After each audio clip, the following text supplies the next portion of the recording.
All right, friends, it's time once again for another Beyond Understanding episode of V8 Radio, Kevin. Beyond Understanding. Like it's beyond our understanding what the heck we're doing. Yeah. I'm way over my head here, man. Well, kind of makes sense. Right. Well, that's good. And in fact, I also have a word today, as a matter of fact, which is, I know, kind of unusual. But this one is a little shout out to our friends down under, because we're noticing we have quite a few listeners of this program in Australia. Hell yeah. Yeah. So we appreciate them. And for them, this episode is Chockers. Oh. Yes, which... I hope that's a good thing. It is. It means very full. It's an Australian slang term. You know, like it's chock full of nuts. You know. It's, okay. Well, chock full of two nuts anyway. Yeah, right. Me and you. It's Chockers. All right. And so you're listening to V8 Radio. I'm your host, Kevin Oeste, joined as always by our esteemed co-host, Mr. Mike Q-Ball Clarke. And I just had dinner and I am chockered. Oh, right on. See? I'm already using the verbiage. That's pretty good. I'm chockers full of nonsense tonight. So this program is traditionally about automotive stuff, car-related things, and we like to start the show with an automotive trivia question, which is, it's a little bit of a tactic. It's kind of fun. It's fun to banter around a little bit, but it also kind of bribes people to listen to the whole show, because... Gives you a reason, as it were. Well, like you need a reason. But maybe you do. And if you do, we give out the front half of the trivia question at the beginning, and then bait and switch you got to listen to the end to get the answer. So, Mike, have you prepared a trivia question for this episode? As a matter of fact, Kevin, I have.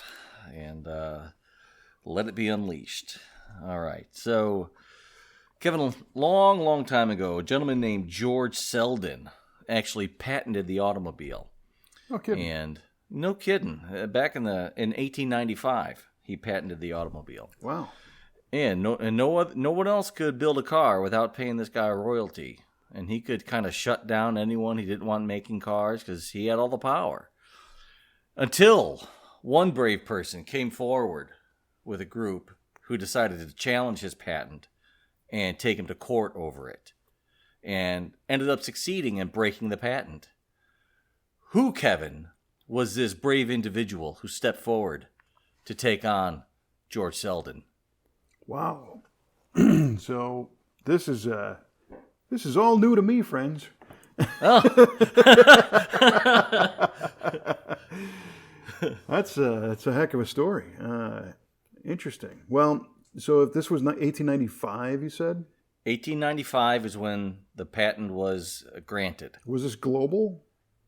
Yes. Okay. So that means the people that are going to care are the players at the time. Correct. So your Carl Benz, there's some French companies that were dabbling in cars, of course. I'm gonna back up here.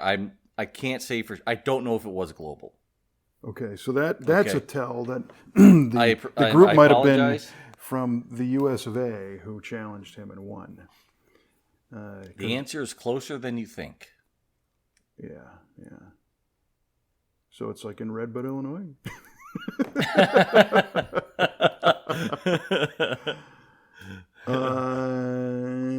So who is it?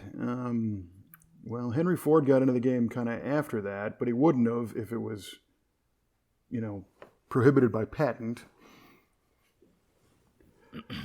Holy smokes. There's a bunch of people back then, and to tell you the truth, I'm not sure, because you didn't give me any info if there was a manufacturer, if it was just a guy or a group of people. It could be, one of the fledgling companies that made parts for some of the automobiles. I'll tell you, it's a guy that's credited with breaking the patent, who came forward with other automakers to break the patent. Wow. I will say I straight up do not know. Oh, you can't say I do not know. I'm going to say something, but I will preface it with not knowing.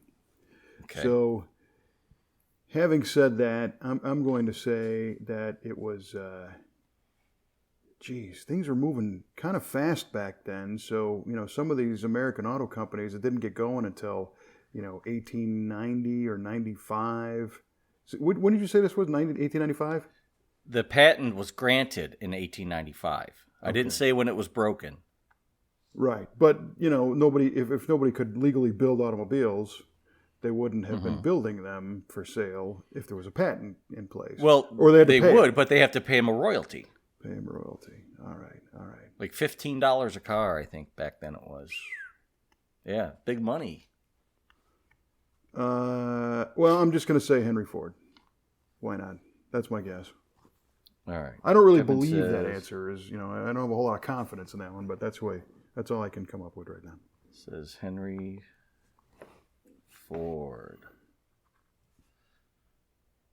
Given the time frame, not a bad guess. Well, thank you. A good educated guess. I guess so. I guess so. It's a good guess. Is what I thought it was a great question. It was a great question. I had no concept that was even a real thing. Yeah, that was a thing. Wow. Just like on April Fool's Day the other day, Banks Engineering, Banks Power that makes turbochargers, right. Gale Banks. Sure.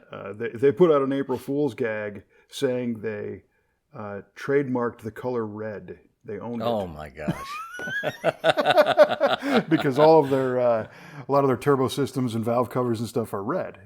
I see. And that was pretty funny. Well, that's actually not that far fetched because companies can copyright a specific color if it's their brand color. Yeah, but that is a specific Pantone shade. Correct. Right. Not exactly. red. Yeah. Right. Not. It's red 1, 2, red. 6, 4, 5. Whatever. Uh-huh. Very interesting. All righty. Well, I've got a question for you.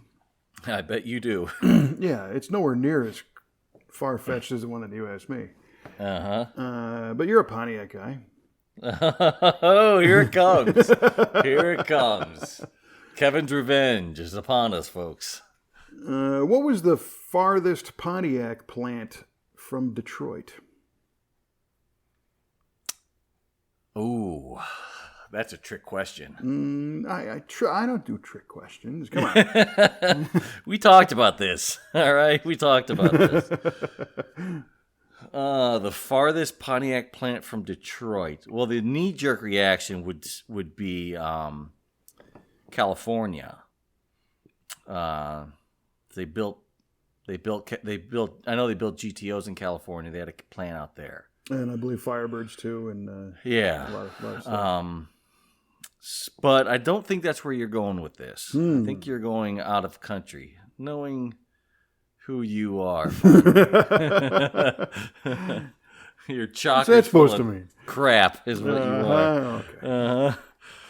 Okay. I'm gonna say the farthest Pontiac plant from Detroit. Was oh boy who oh, this is a good one. This is a great question. I mean, some Pontiac, part of of me course, wants to say being a division of General Motors that built automobiles for many years. Yeah. Yes, thank you very much. From 1926 on until 2010 or whatever. I mean, Canada could be a player depending on where in Canada. Ooh, yeah. I have to admit, my Canadian geography is not very strong. But it's getting better because I was reading one of the books written by the Rush drummer Neil Peart, who describes his cross Canadian motorcycle adventures in great detail. Right. He rode to Alaska for crying out loud. So. Oh, that's crazy. There's a lot of Canada. And by the way, a lot of listeners in Canada to the show. Yeah. Did you know that? And that's not just Australia. That's awesome. It is awesome. I did not know that. Thank you, our neighbors to the north. That's right. We appreciate it. I know a lot of great Canadians. Amen. Back to the question, though. Right, back to the agony. I'm going to say the farthest Pontiac plant from Detroit is, I'm just going to really take a wag at this and see how it feels. Yeah. Well, let me tell you something there, Cupcake. This is how I feel every episode. All right? Hey, a lot of my wags, I get lucky. You do get lucky on a lot of them. Not this time. Let's say, oh, God, I'm falling back into these bad habits of hemming and hawing. Yeah. Maybe describe your process. I mean, we did go to Canada. Well, I'm trying to think of a country that General Motors would partner with. Logic. You know what? I'm going to say Australia. How about that? Australia. Take some Chockers of that. Wow. Okay. Australia. Final answer. I wrote it down. Mm-hmm. We will wait and find out. Yes, indeed. Very cool. Yeah. I don't know about that, but it just came to me. Yeah, All we'll right. see. So what else is happening? Man, I got no GTO progress. I've been working on daily driver nonsense. Yeah, you've been texting me pictures of daily driver car repair misery. Yeah, Fun projects. with Cars, my new web series. Look for Yeah, it. that was funny. You said the video was great. Yeah. And what was the last one? The timing belt on the Timing belt, yeah. on the Chevy Cruze? No, Chevy Sonic. Oh, the Sonic. That's right. Yeah, 1.8 liters of Fury, Chevy Sonic. Yeah, there you go. Yeah, and I got a bunch more. I got to do plugs, and I got to replace an exhaust pipe. Got a leak. How bad was that timing belt? Not a lot of fun. Not a lot of fun. Yeah. The worst part, and it's funny, the worst part is taking all of the inner fender liner and stuff out, because you got to take all that out in order to get to the crankshaft to pull the crank pulley off.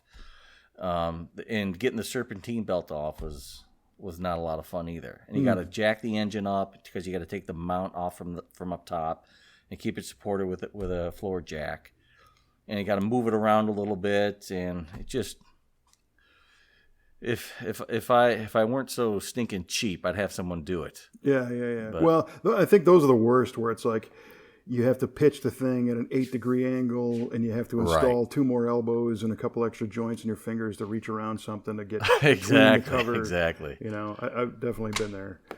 And of course, you know, you can always buy special tool J-28945, and it'll reach it for you. But that costs more than repair. And I did have to buy a special jig to keep the 2 cam pulley sprockets from moving, to lock those together. Yeah. And it was a cheap Amazon buy, and the part didn't really fit all that well.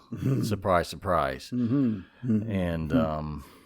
but I got it done. I wanted to change the water pump while I was doing it, but I couldn't get the stinking water pump pulley off. I didn't have just the right Torx bit to get it in there and get it off. So I still have that to do as well. Well, you can't do them all at once. That's got to leave something. Yeah. Leave something to look forward to. Yeah. How many miles are on that thing? 113,000. Well, it sounds like you're ahead of the maintenance curve. I mean, yeah. Well, the timing belt's is supposed to go at 100,000. In fact, on the 1.8 liter, it throws up a little code that says 5.2 on the little driver information center when you hit 100,000 miles, to remind you that you need to get your timing belt replaced. And it reminds you of that by saying 5.2. 5.2, that's the code. Hey. So when you do a little Google search, 5.2 code on Chevy Sonic 1.8 liter, and says timing belt. Be kind of neat if it said timing belt. Timing belt, right? Because all these people are driving around with a 5.2 and they don't know what the heck it is. Exactly. Until the timing belt snaps, and then is it interference? $5,000 of engine damage. Yeah. Does it bend all the valves? Is it an interference fit on that thing? It is an interference engine. Yeah. Of course it is. And why wouldn't it be? So that's exactly why it says 5.2. Yeah. Yeah. Because Yeah. you had a couple zeros on that, and that's what you got to pay to get it fixed when it snaps. Right. Yeah, they can't fit that on the display though. So. No, Yeah, no. Right. So I was doing a little wrenching myself recently, actually, in the garage. Is that right? Yes. Which, Do tell. yeah, it's great. As if you didn't know that. Theater of the mind, man. Theater Right, of the mind. Exactly. Last weekend, I found myself making a little time. I didn't really have time. I made a little time to address some of the issues that have been bothering me on our 62 Galaxie.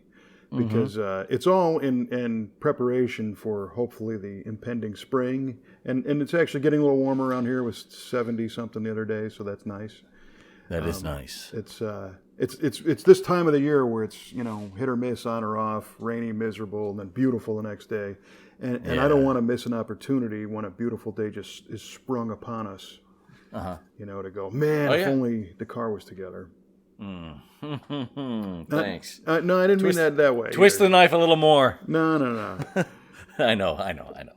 So, made a little list of some things to get done, and amazingly hit 4 of them in one day. You did get a lot done. Yeah, I did, and I'm not even sure how. Just soldier on.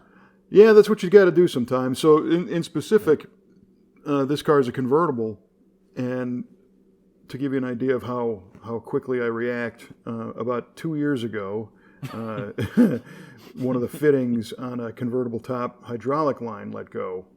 Oh. And it was a nice feature. It pumped the bottom of the car full of, transmission fluid. Yeah, because that's what's in the pump. So, that's a form of rust prevention. So exactly. So it did you a favor. Yeah, it did. It did. And out of appreciation, I just ignored it. Until last year, when my lovely wife and I were out on a little drive, and it really started to rain hard. This car, it's certainly not a show car, and it's all vinyl interior. So typically if it gets rained in, it's okay. You just wipe it down. That actually kind of helps you clean it. You just wipe everything down. Sure. But this one day, it was really starting to rain hard, so we had to do the manual top.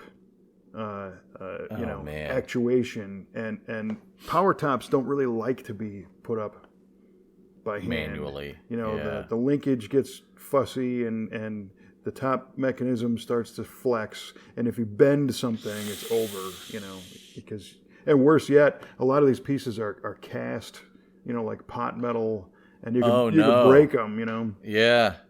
So we were doing this dance of running the top pump motor to try and get the last bit of hydraulic assist we could while pushing on it at the same time and everything, and it's raining out, and it was really kind of miserable. So she had bought me a set of the repair hoses and hydraulic lines for Christmas the year before, not this past one, and they've been conveniently in a box on the shelf where they're just waiting for the day. Yeah, they're protected that way. Yeah. So I finally said, you know what? Let's get this done. So yanked the back seat out, and of course, the reason why I got so much done that day is because that job, it only took like an hour. It took longer to take the seat out and everything than it did to actually kind of switch the lines and then resecure them, and then pour the fluid in. It took me a few minutes to find a nice hose to connect to a funnel, so I could fill the thing without making a bigger mess. I see. And then the fill process is just running the top up and down a couple times and topping it off. And you can these lines are translucent, transparent, so you can see through them. Sure. Right. So you can see if there's air bubbles in it and whatnot, which is kind of nice. Yeah. So I finished that, and that led me to the convertible top switch itself.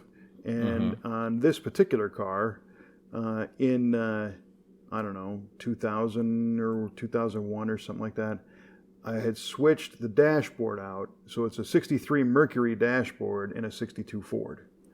Okay. And the reason why I did that is stylistically, to me it looked like those two were crossed on the assembly line, like Mercury parts and Ford parts got intermixed. The Ford dash doesn't really look like the rest of the car, but a 63 Mercury dash has styling elements that are exactly like on this car. Okay. In specific, the taillights on a 62 Galaxie are round, circular. Right. And they've got a piece of trim inside and a reverse light in the middle. It's got a polished bezel. Well, the gauges on the 63 Mercury dash are round, and they've got the same kind of elements. Oh, around the perfect. needles. So that's one. The biggest one, I think, is the Galaxie 500 XL, which is what this car is, has a zebra stripe piece of trim between the taillights. It's polished, and it's got black vertical stripes going the whole way. It was kind of a Ford thing. They did it for a few years. Sure. But the Mercury dash, the entire dash, has a zebra stripe piece of chrome that has black inserts in it. Oh, man. I mean, it's like it's made for this car.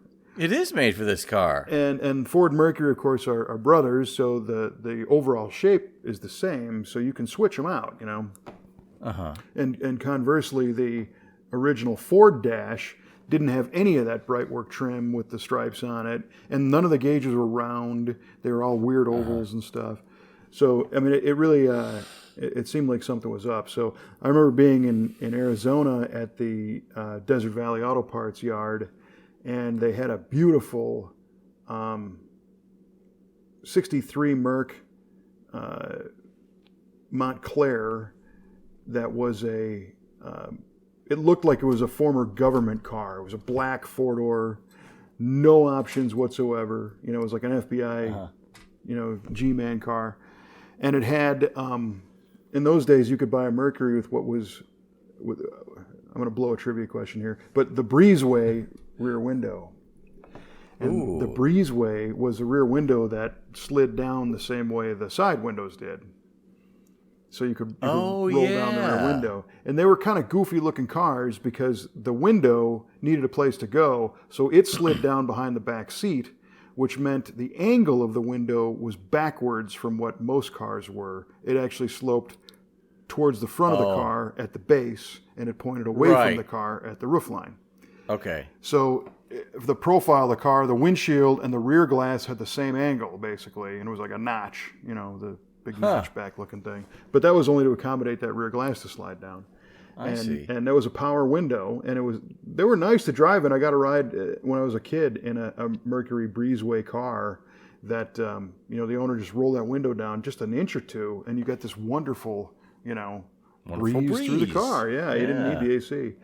And I had planned on using, if I could, I wanted to do that dash swap, and the Breezeway has a hole in the dash just like it would if it was a convertible. So I can use that location for the switch. Sure. Right? And right. I made the whole conversion, and the whole dash went in pretty smoothly, and it's looked great. But the switch was bad. And that's, to find an original switch is like super hard. I mean, they're not out there anymore. NOS Ford 60s convertible top switches on eBay are $400 and $500. God dang it. Come on, you guys. For a switch, right? So That's for crazy. years I've been running, these little saved searches on eBay, and I finally, I had a different type of switch in the car just to operate the top, Right. but of course it didn't fit in the hole, and it was just a little momentary toggle switch, and it was conveniently zip tied to the bottom of the dash, which sucked.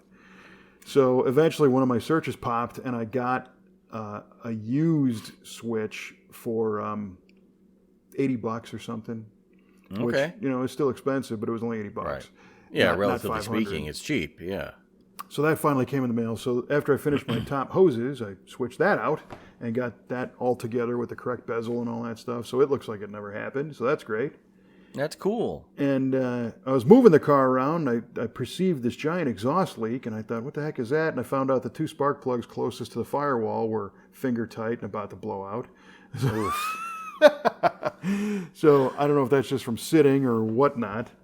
So got those all taken care of, and then as I was looking under the hood, I found that the oil pressure sender wire was torched.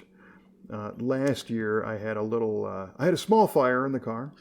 I think I remember you talking about that. Power steering line let go. And exactly. Yeah, sprayed the you're header. going to the shop. Yeah. And that's when it happened. Right. So that fire took down that oil pressure wire. Luckily, it wasn't a line with oil in it. It was just a wire. Right. So all those things got fixed this past weekend. So I'm steps closer to summertime cruising again. Very cool, man. That's great. Yeah, I wish I'm looking forward to being able to join you in those type of endeavors with this big golden goat behind me here.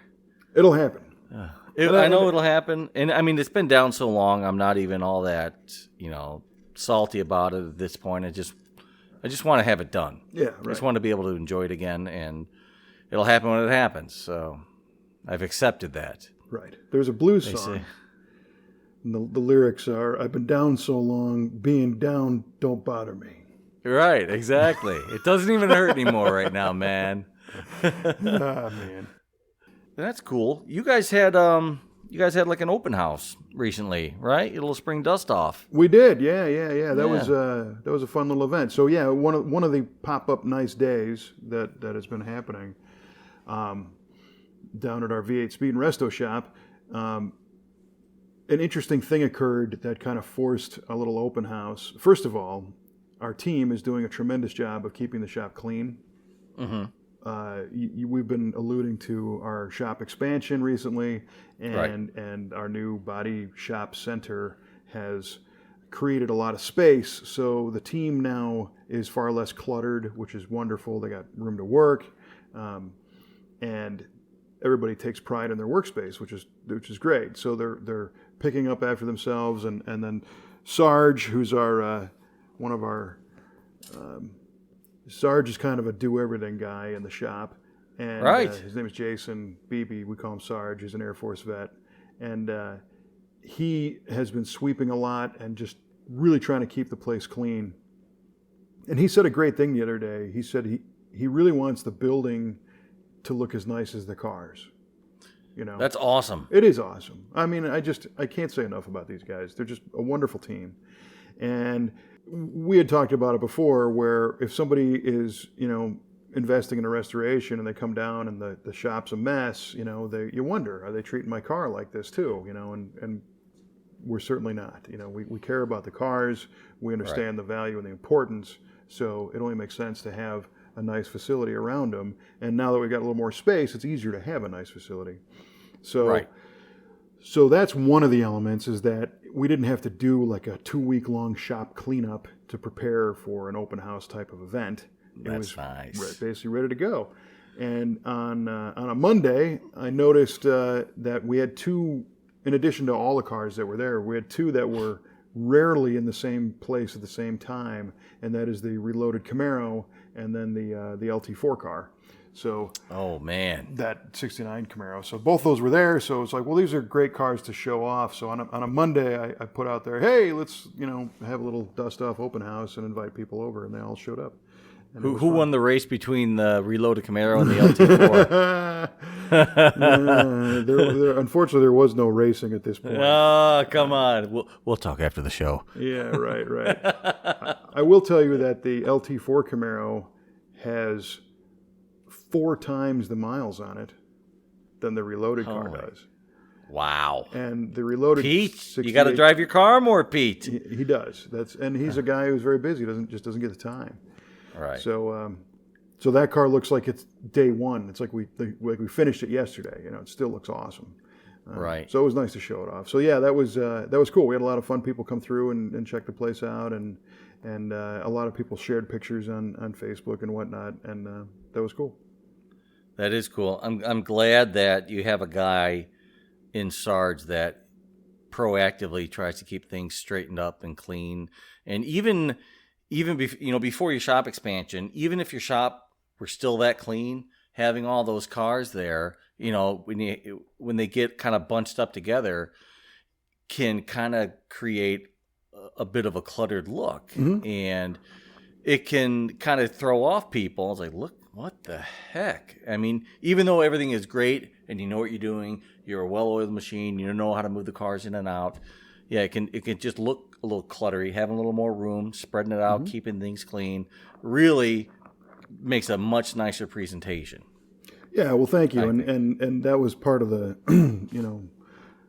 I don't want to say, the main goal was obviously more workspace. And to me, that it allows a little more harmony, and when you don't have to move one thing to get to something else, I mean, you're more efficient, and we're definitely seeing the results of all that. It was a little spooky in the beginning because all of a sudden we had open space, and it was like something was missing. But now the people are finding kind of their groove, and Sarge in his brilliance, and he's been really crucial in getting the workflow of the building what it needs to be, so the right stuff is in the right place, so you're not going out of your way to track something down. Everything's there's a harmony there, and we're still kind of working through that because we've only been in the expanded side for a couple of months, but it doesn't feel like a couple of months. It feels like that's been there for a long time. So that's a testament to those guys. Right. That's awesome. That's awesome. Yeah, but along the lines of that open house, shortly thereafter, a couple days after, we got visited by 2 classes from a local trade school, tech school. Is that right? Yeah, and that was cool. It's called CCSI, and they do engine building, they do machine work, they do body shop stuff, but they also do other types of skills. I think they've got an electric program and a plumbing program and construction and stuff like that. And it's a high school level school, so you can co-op out of your afternoon high school classes and go there. And I think we had 25 students come through. And these particular ones were part of the Skills USA competition, which I don't know if you're familiar with that. But Skills USA is it's a national level competition where students compete, and if they're good, they go to a regional, and then if they're really good, they get to go to the nationals. So the 2 disciplines that came through were welding students, like fabrication guys, and mechanic side, mechanical engine mechanics and brakes and all that jazz. Right. And it was cool because Rod and Kelly gave those tours, and they got to see all kinds of neat stuff, and we got a little window into the inside of kids of that age in our geographic area. Right. And the thing that we noticed is that they really like trucks. Oh, is that right? Oh yeah. So you name it, from S10s up to Silverados and Ford Broncos and Cummins diesel. I mean, and we're in a pretty rural area down by the shop too, and that's where a lot of these guys are. So, and girls, a lot of girls too, which is good. Cool, that's great. Yeah, so very enthusiastic, and again, the continuously clean shop helped with that too. So, amen. Yeah, amen. That's cool to see that. I too was in a vocational course in high school for auto mechanics when I lived in Texas. A town called Waxahachie, Texas, had yes, thank you. They had a program like that I did my junior and senior year, and your senior year you could kind of intern at a dealership. Oh, right on. And and I interned at a dealership called Carlisle Chevrolet in Lancaster, Texas, or the locals called it Lancaster. Mm-hmm. And I did that for a while, and that gave you a good insight of how the dealership process works and what it takes, what it's all about. And it was a great educational experience for me. I bet it was excellent. It was top notch, and I'm glad to see programs like that are still happening. And young kids are still, heavily involved with things like that. I bet they just loved the hell out of the shop when they went through. Oh, yeah, it was cool. You could tell. And at the same time, it was kind of funny because they were, they're also high school kids. So sometimes they're reluctant to ask a question, because they don't want their friends to pick on them, if it's a silly question or whatever. So Kelly and Rod tried real hard to kind of draw that stuff out of them. And they had instructors with them as well, that would ask questions and stuff. But I think it was cool, and we do those whenever we are asked. Whenever there's an opportunity, we're more than happy to bring people through and show them the stuff. Sometimes, if it's a smaller group, I like to actually do demos where we can have them weld stuff together, or we can, train them a little something to do something that's. And the great thing is the welding guys and girls were already trained as TIG welders and MIG welders. Really? And they had some skills, which was killer. So, we're kind of maybe eyeballing the future, in a few years when they get their education and they get their whatever their training is. Maybe there's somebody there that is a future team member. I don't know. Yeah, you never know. That's the whole point of this, is to, get a career going. So Sure. it's kind of fun to get a sneak preview of what's coming down the pipe. Yeah, and I bet every one of those kids is going to remember the visit to that shop and everything that went on there, and it's going to spark something in a lot of those kids to really want to probably go into that line of the industry, into the restoration industry, because it's, I mean, who wouldn't want to be working on hot rods all day? Yeah, I know right. I would.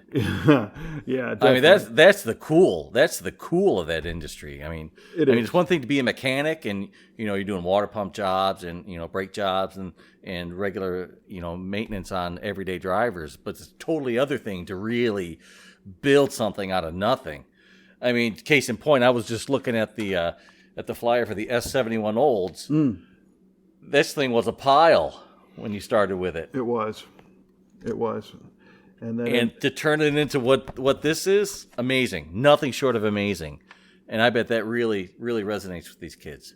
Yeah, and we have to make sure that they get the sense of what the beginning and the middle and the end are. Because when something's in process, it's kind of a snapshot. Sure. But it's funny when you mentioned, what kind of effect these visits have.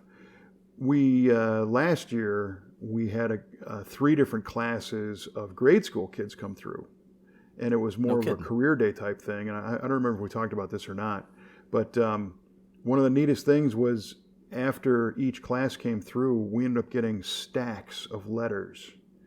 Is that right? Yeah, and they were thank you letters, and they were other letters, and I know their teacher, it was probably an assignment to write something, but they did. Sure, and it was really but cool. they did it. Yeah, and some of them were, dear V8, I liked the silver Camaro. Done. That was it. Which is whatever. I wrote that one.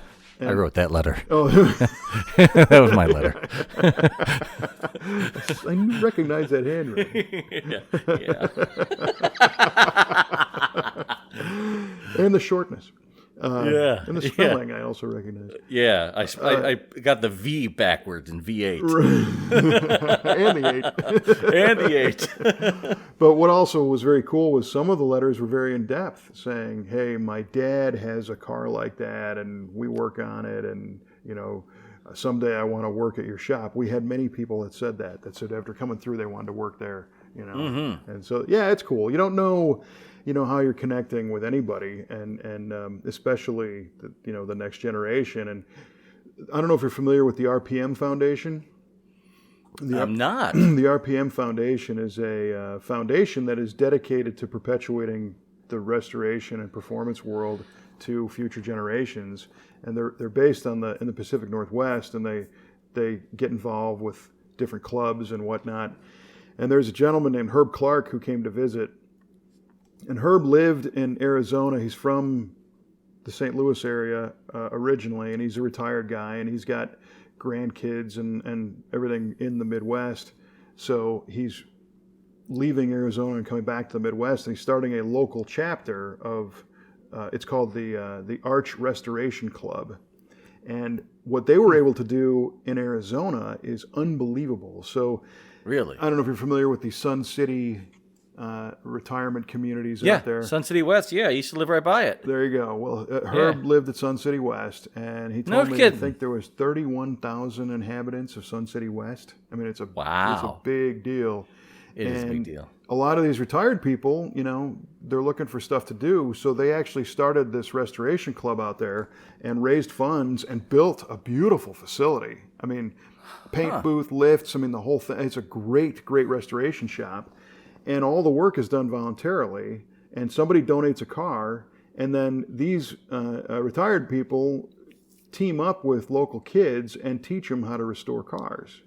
You're got to be kidding me, No, man. It's awesome. So right now they're finishing up a 58, I believe, Thunderbird, Squarebird, that got taken off the frame, and they, the whole thing. They're doing all the interior work and all body and paint work, and it's a full legit restoration, but done by local kids under the guidance of these guys. Yeah, it's wonderful. And then when the car's finished, they'll auction it off and use that money to help fund the next project. And the RPM Foundation helps with grants and stuff like that. So Herb Clarke came to our shop yesterday, as a matter of fact, and Kelly and I are going to be involved with the Arch Restoration Club, the Archway One, locally. And he's trying to do the same thing here to find a facility and get people to help start donating. And one of the neat things that they did really doesn't have anything to do with working on the cars, but it was targeted towards much younger kids. And you know, when you go to your local hardware store and you're in the hardware aisle with the nuts and bolts, and they have those gauges where you can thread a bolt in to see what size it is, Right. you know, Yeah. and nuts and stuff. Well, they got a handful of those things, and then they get some nuts and bolts and they put them on a table, and then they'll go to a car show or some kind of event where there's, you know, young kids. In fact, in Arizona, they invited them all into their facility, but they show them, they have a little contest, you know, to get the right bolt in the right hole and the right size, and fine thread and coarse thread and stuff. And he said the amazing thing is how engaged and how excited the kids get, but also their parents and grandparents. Because Is that right? a lot of these people, you know, Herb said that he skipped 2 generations because his son was never really interested in the cars so much because Herb was always working and they didn't spend a lot of time with him. And then his son's kids on their own also, you know, they grew up with minivans and, you know, things that aren't that exciting. So he's trying to re-engage all them to keep all this going. And he got his son involved, and he's got a bunch of his grandkids involved, and doing those little exercises started to kind of turn the light on that, you know, working with your hands and doing stuff is fun, you know, and it can be a cool career. So it was neat. It could be a great career. Man, that's amazing. Herb Clarke. Yeah. Must be in the name. Must Doing be. great Yeah, things. there's a lot of great Doing Herbs great out there. things. Good Clarks out there. Right on, man. Right on. Oh, that's really heartwarming. I never heard of the RPM Foundation before. That's just, that blows me away that they do that. That's unreal.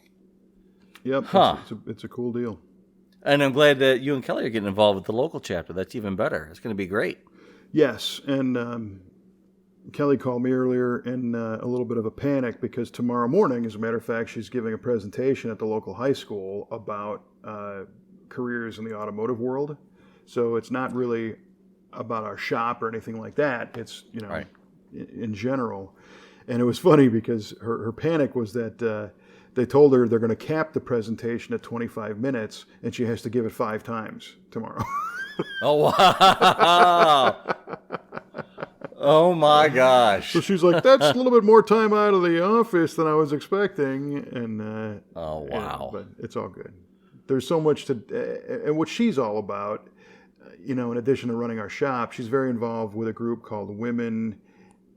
It's WAC. It's Women in Automotive and Collision, but it's also targeted towards kids of you know, any gender, and not just females. And you know, their mission is to point out to people that you can work in the automotive career, but you can be an accountant, you know, or you can be in marketing, or you can be, you know, any number of professional disciplines, but just do it somewhere cool, you know. You can be an accountant at a hot rod shop or a race shop or a car dealer instead of being, you know, a CPA that's doing people's taxes all day long. Mm-hmm. So it's a way to cross over, you know, traditional, you know, careers and get people to take a look in the automotive world. And I'm pretty sure that she'll have plenty to talk about in her presentations at the high school, raising the awareness that it's not just grease monkeys and turning wrenches.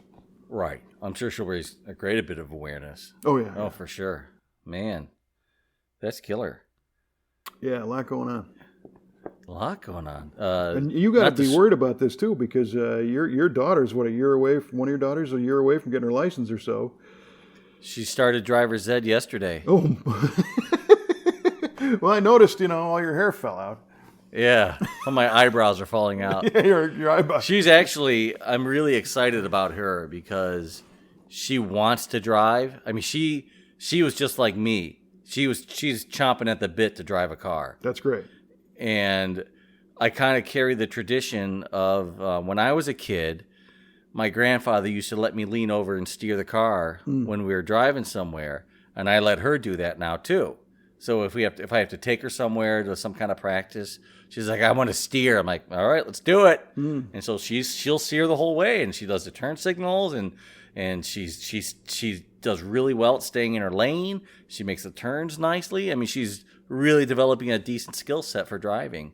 So I'm not that worried about her.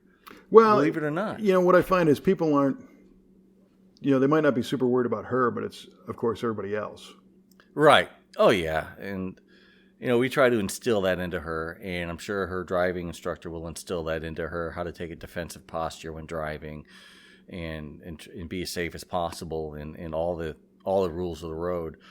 But as far as her no texting. being... No texting, yeah. But as far as her being a basket case behind the wheel, I don't see it happening. I mean, I think she's going to do really, really well. Yeah, so the good thing is... there are a lot of kids today that are not getting their license. They're until later. They don't feel the need because they can communicate with a text and they don't need to get away from home. So we all thought, the automobile was the key to freedom.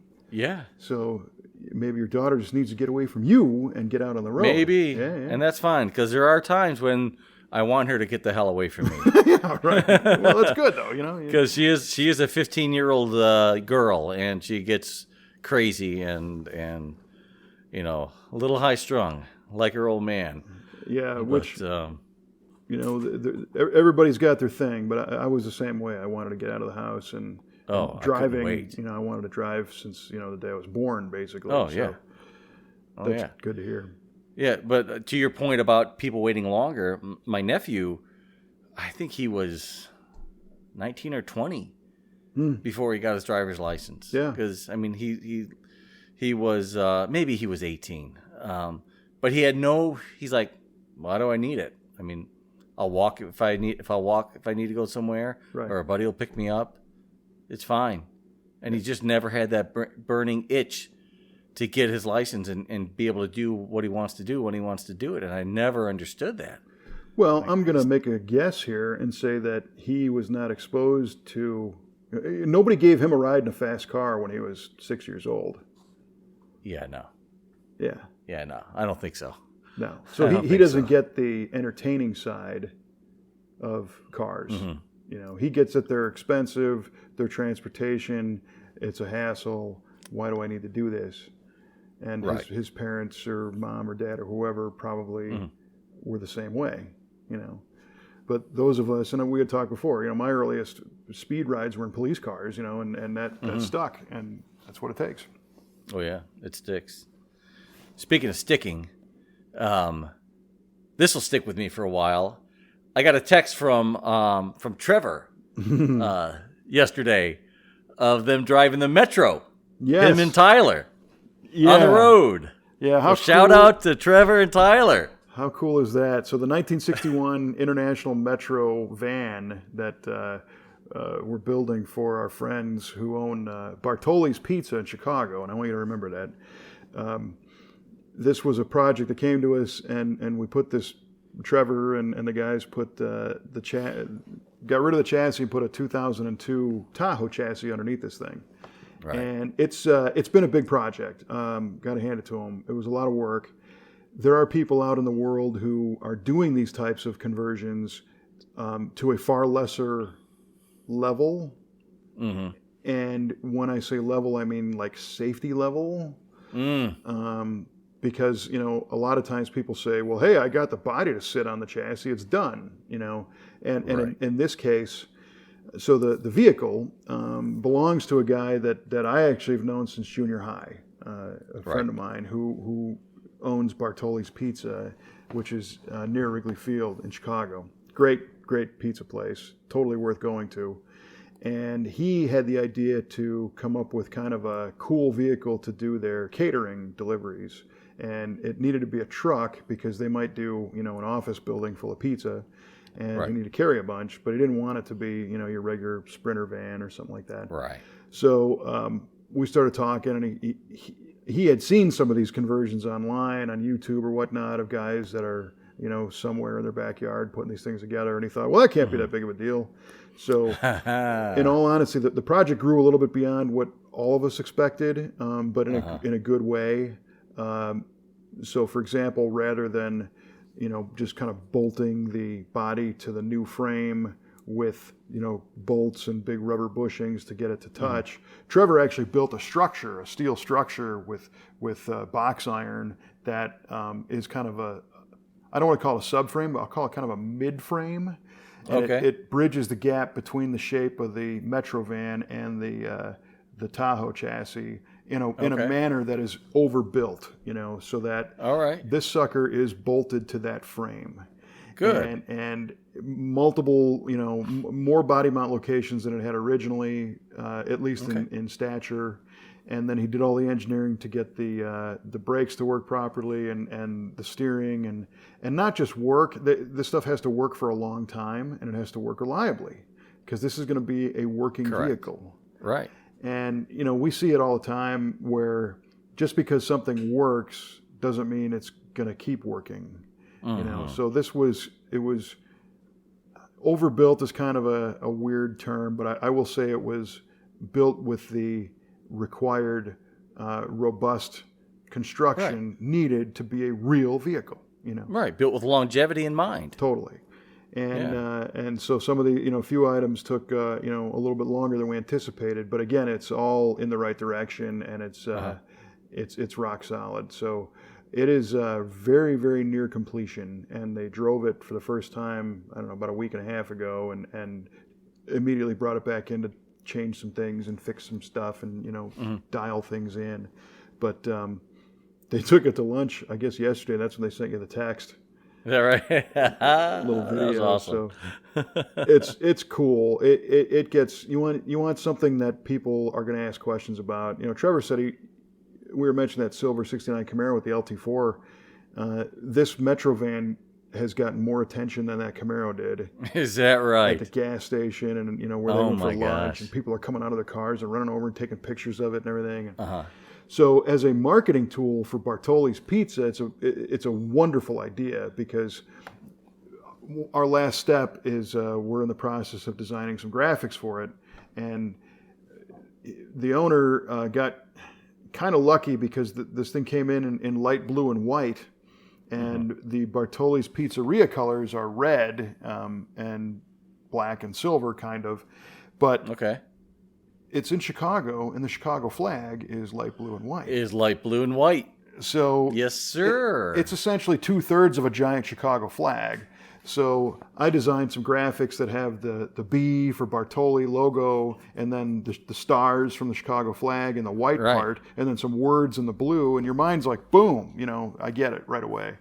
And if you go to the Bartoli's restaurant, there's a mural inside done by another guy that I went to high school with, Gino Savarino, he normally does kind of impressionistic modern art, but he did this series of murals that call up classic Chicago icons. So there's a Blues Brothers thing, and all this stuff, cool. Sports teams, and of course the Chicago flag is in that too. So we think it's all going to tie together really, really nicely, and it's going to be an awesome rolling billboard for him.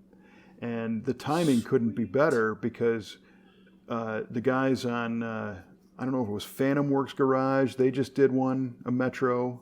Really? And they did it the hard way. They took the original chassis and modified the whole thing. And the last I heard, it had over 5,000 hours in the build. Holy cow. And it wasn't done. We got that one smoked. You move the decimal over, 3 places to where we're at on this one. Because it was smart to get that chassis and swap it over. Sure. The American Pickers guys, apparently, the storyline anyway, is that they located the old Aerosmith tour van, which was one of these things. And you got to be kidding me. That's what the story is. I just saw this today. And that thing is going to be restored in Vegas somewhere. I don't know if it's going to be by Counts Customs or whoever. But so these Metro vans are getting popular. Snap-on Tools did one this past year that was basically a red and white version of what we did, but it's on its original chassis. So, real retro looking thing. So they're getting out there. So for him to have one done to this level at this time is also kind of serendipitous, but very cool. So I'm excited, and again, he's a friend of mine and a customer, but I think it's important to show a little appreciation if you think it's cool to guys like him and Bartoli's Pizza who are doing this. He could have very easily went down the street and bought a transit van or some modern thing and had a graphic shop wrap it and be done with it. Right. But something with no soul to it. Totally. But he's found a way to scratch his hot rodding itch and do something cool. And yes, it absolutely helped us out, as a neat project. But it's going to have so much more of a cool factor than any of his, the other local delivery trucks in the area. That's where, if you're a car guy, it's worth a visit. Never mind the fact that the food's killer. So if you're in the Chicago area, go to Bartoli's and check it out. And hopefully, definitely at the end of the spring, you should see that Metro running around Chicago. So, right on, man. Yeah, it's cool. I'm going to go just for that. Hey, awesome. Right on. You've convinced me. Well, those are the people you want to support. The ones that take care of you. We all got to work together. Right. For sure. Did you know that? Totally off subject. Trivia question? You know what? You had. I wanted to talk about. You had the guys from Kingdom Metalworks come in. Yes. Into your shop. Yes. And do some metal work seminar for you. Kevin from Kingdom Metalworks. So that was an interesting experience. Here's a guy who was born in England and had a career rebodying aluminum Shelby Cobras in England. Get out of here, really? Yeah, for real. Using the original bucks and fixing these things after race crashes and stuff like that. So this guy knows how to put aluminium, as he said, together. Aluminium, yes. And he came to the United States a long time ago, and he was living in Southern California, and he was working with a bunch of race shops and different people putting Porsches back together and Ferraris and high-dollar cars, Jaguar XKEs and all that jazz. And eventually, a couple of years ago, his family situation landed him in, he's in Kentucky. Okay. On a farm. And he started a little business because there's not a whole lot of race crash Porsches and Ferraris in his neighborhood. So he said, I've been doing this for 40 years. Maybe I can give a little bit back and do some training. So he has a little shop where people can go to him and learn metalworking skills, or he'll come to your shop and work with your team. And we chose to do that. Our guys, Jay and Brett, are both very, very skilled, but you can never learn enough. And Amen. The things that Kevin brought to the table were old, time-honored skills of forming metal into curved shapes. And when you cannot find a replacement panel on something and you absolutely have to make it, here are some ways to do it. And we already have the Pullmax power hammer. We've got a planishing hammer. We've got an English wheel. We've got a lot of cool Mittler Brothers tools and shrinkers and stretchers and whatnot.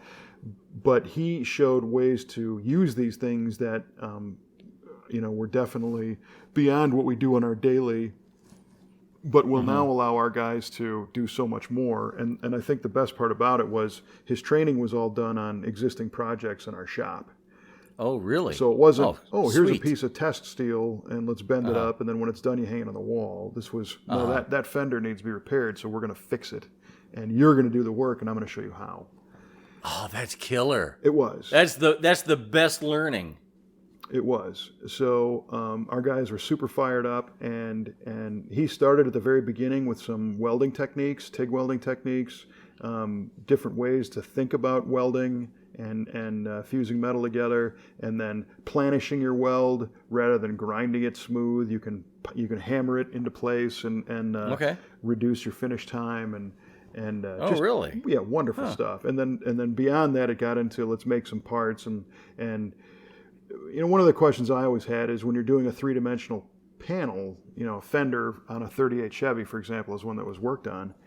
This is a car that has curves in every direction. So how do you get it right, And if you're stretching it over a wooden buck or a wooden frame, it's a little bit easier because the dimension's already known.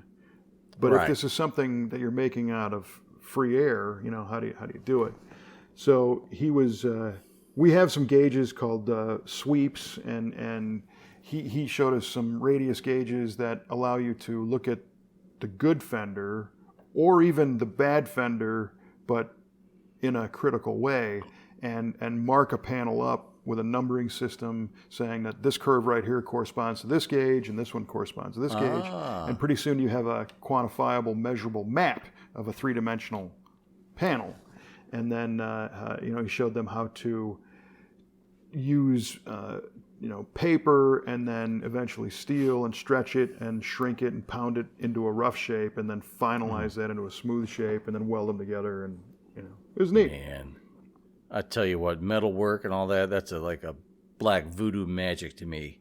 It's amazing how you have to have such an eye for that. I mean, I can bolt things together just as good as anybody. But to create something out of a flat piece of steel or aluminum that looks attractive, wow. Hats off to those guys, to that whole industry. It's amazing. It is. And where the experience comes in, I think, is not just the basic skills of welding and forming, but looking at the entire panel and visualizing how many pieces this is going to have to be and how do you make those individual pieces and how do you put them together without getting backed into a corner where all of a sudden you need to put a fold in something or a character line and now the piece doesn't fit in the machine to do that, or you can't get a hammer and dolly behind it. So you really have to strategize, what part do I make first given the capabilities of my machines so that I can complete that and then I can put them together and the whole thing go together. So, it's thinking with a different part of your brain for sure. Oh, totally. Yeah. I don't have that part of the brain. I don't think I ever did, man. Yeah, and it's funny because I do, but that part is frustrated very easily. Is that right? Oh, boy. I mean, I would love to go through something like that and just try to pick up some skill and learn something about that, just to try to do it and see how good my chops could be as something like that. But just looking at how people do that, I'm like, I just don't see me ever being.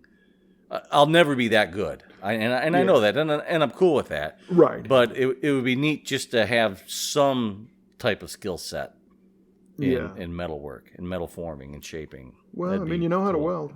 I do know how to weld, babe. Let me tell you what. I just missed my 1 year anniversary. I think it was March 22nd. Oh my goodness. 2018, when Paul and I were down there, we learned to weld. Yeah, right. Yeah, gosh, I meant to mention that last show too. Shoot. Well, what's funny is with regards to TIG welding, anyway, Kevin had showed us kind of a technique that was contrary to what we normally do. And when you and Paul were there, I was telling you, when you MIG weld, you put some heat in that weld, but then move the torch around so that you don't warp your panel. Right. And he professes actually to go in a sequential line. Put some tacks in, but start at one part of the panel and weld it all the way around. And the reason for that, TIG welding allows you to control the heat better, and he certainly was saying to do it slowly and not just do a complete burn, because that ain't going to work. But what he pointed out is that every time you fuse the two pieces of steel together, you're heating them up and they shrink and stretch on their own. So if you zap all the way around, you're potentially putting a different twist into each one of those little joints.